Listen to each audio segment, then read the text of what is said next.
And the only persistent protest that has been here in Dame Street. A group occupied Dame Street has been here in front of the central bank over the last while.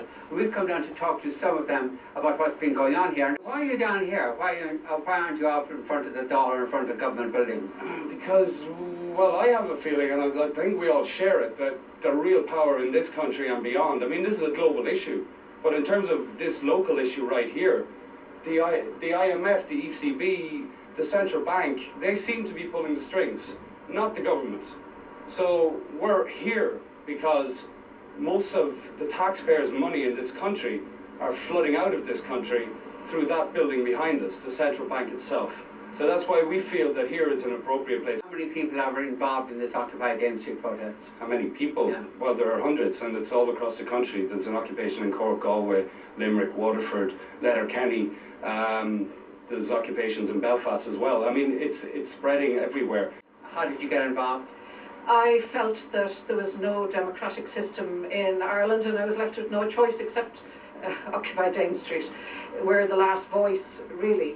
The trade unions and the political parties, they've all been bought off by the IMF. We don't have democracy in Europe anymore. We've no law and order in Europe anymore. And I feel that there's nowhere for me to go except to here. Well, we had democracy with general elections last February, and... No, actually we don't. About 70% of our laws are coming from Europe, and that's not a democratic body. Well, we didn't get a bailout. The banks got a bailout, and it's now on our back. Talking about oil and gas. And where would we get the oil and gas to protect us for the next 20 years? By developing them ourselves. But we don't have the money to do so, and it's a huge risk involved in doing so, isn't there? No, it's not. There's modern technology now, and you can marginalise the risk of modern technology without drilling. That's a fact. Resources belong to the people. Yeah, maybe, but the resources may be not worth an awful lot if you don't have the magic wand. Well, they're worth an awful lot if you don't have the oil to run agriculture or to produce bread to feed the people. Then you'll realise how valuable it is. It's like my mother used to say, they know the price of everything and the value of nothing. Well, that's the society we're living in today, isn't it?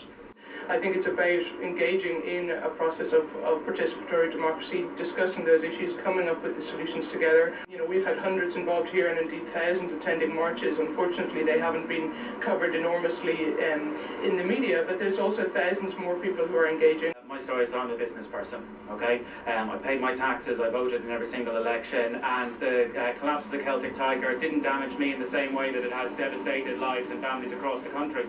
And those at the top who created this mess are getting off largely scot-free. I can't sleep at night knowing that that system is allowed to persist, and this is the vehicle that I see to be able to come down and express my outrage.